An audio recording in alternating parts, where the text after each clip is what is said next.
Welcome to another video in the Skillful Living series. Today I want to talk about precisely that, living skillfully, and I want to apply that concept of a way of life to what is probably on everyone's mind right now, which is COVID-19 or the coronavirus. So obviously the coronavirus is not mentioned in any of the texts and traditions I've been sharing from so far. But all these traditions, all these wisdom traditions and faith traditions teach us to live in a certain way. So skillful living is all about applying the principles that we've learned, that we've already learned, the wisdom or the knowledge that we already have. In fact, wisdom really is about applying knowledge, not simply gathering it here in your head, but actually applying it to life. So let's see what principles we can apply to deal well with this outbreak of COVID-19 or the coronavirus. At the moment, I see a lot of confusion around me, very little knowledge about this virus and how to deal with it.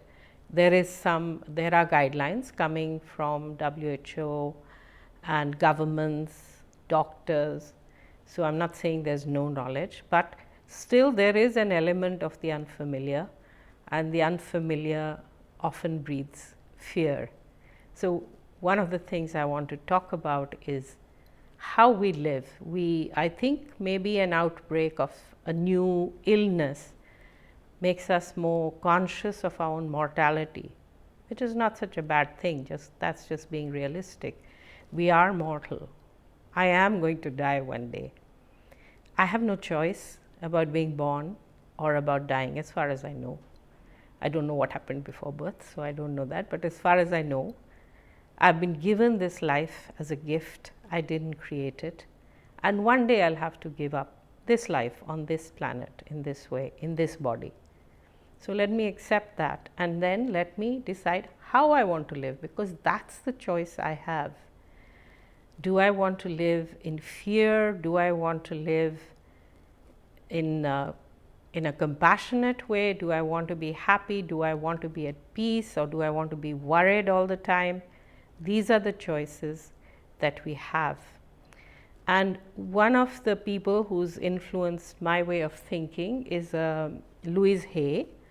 This is one of her several books, and but she's written a lot of books, and she ran something called Hay House. There's a website for that. Louise Hay herself died in 2017 at the age of 90. A happy person, an inspiring person even at that age. So I find her life and her writings very inspiring. She actually spoke a lot about emotions and how they affect our physical health. And at some point, sort of later in life, she said there are two emotions, and all the other emotions flow from one or the other of these two. And these two are fear and love. So I think today we have a choice to live out of fear or to live out of love and compassion. And I will never live out of fear. I decided that quite a long time ago. There may be some things that give me pause. There may be some things that make me apprehensive, but I'm not going to live out of fear. So having decided that, at least for me, for myself, I've decided that, how do I then deal with this new viral outbreak? Literally, the outbreak of a virus, an illness. So I think we must all follow sensible guidelines. We must take precautions. I am not at all suggesting that we just throw all caution to the wind, not at all. Practice good personal hygiene at all times, not only because of the coronavirus, but we should wash our hands, we should clean ourselves for our own sake, and now for the sake of others as well. If you have anyone at home who's perhaps more vulnerable than yourself, so an elderly person or a very young child, then be mindful of that as well. Keep them as safe as you can. But don't lose your sense of proportion. Let's think back to the past 1 year before the outbreak of this virus. And let's be honest, how many times in that 1 year did you fall ill? Or did somebody close to you fall ill? How many times did you or someone close to you get a cough and cold or get the flu? Now, I'm not saying it's the same thing, but don't think that every time someone coughs or clears their throat, they must be carrying this disease. They may not be. Again, be careful, take your precautions, but don't get completely stressed every time someone clears their throat, as I say. And don't lose your sense of kindness and compassion. If you can ask them, are you all right? Maybe you can do that. If you want to wear a mask, that's fine. If you want to ask them to wear a mask, you can do that too. But don't lose your humanity. Don't just declare them a hazard to everyone else without getting more information. So keep a sense of perspective. Keep a sense of compassion for yourself and for others. So yes, protect yourself and your loved ones, but be compassionate to others as well, as much as you can. And take good care of yourself, because if you are stressed, it will lower your immunity. It will make you weaker rather than stronger, so more likely to pick up any illness, not just this one. And of course, if you're stressed, you're not happy.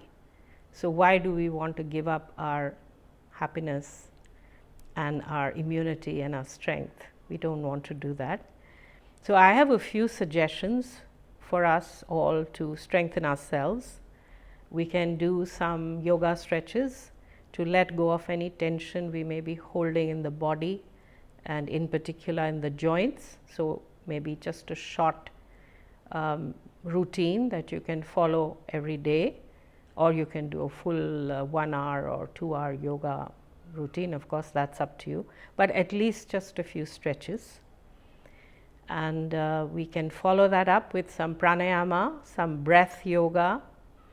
One of the things that this virus attacks is the lungs, the breathing system. So strengthen your lungs. Do some pranayama every day if you can.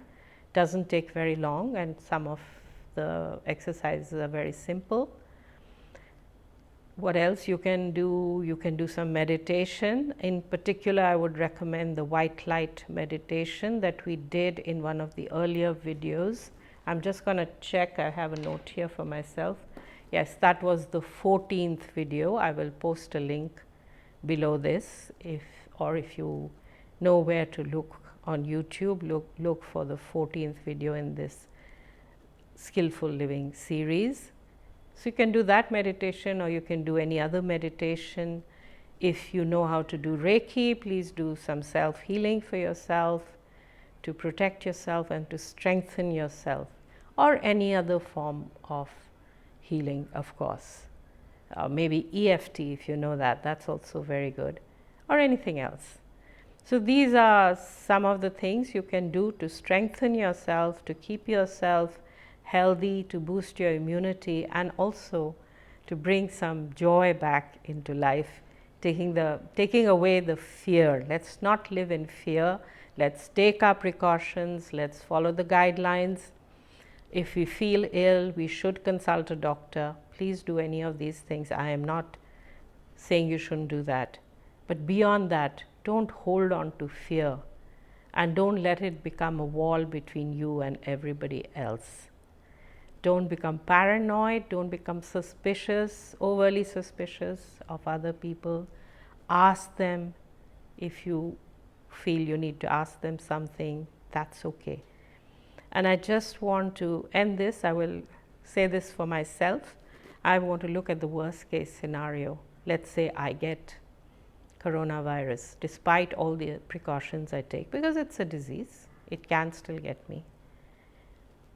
So, God forbid, if that happens, I will deal with it. But I will not live in fear today when I don't even have anything to be fearful of. If and when it happens, I will find a way to deal with it as best as I can.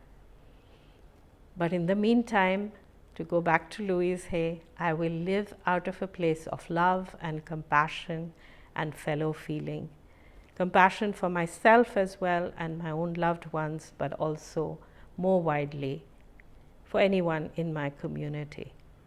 And that's what I wanted to say today. Next week, maybe I will bring you another meditation. In the meantime, just one more thing, maybe a bit of an afterthought.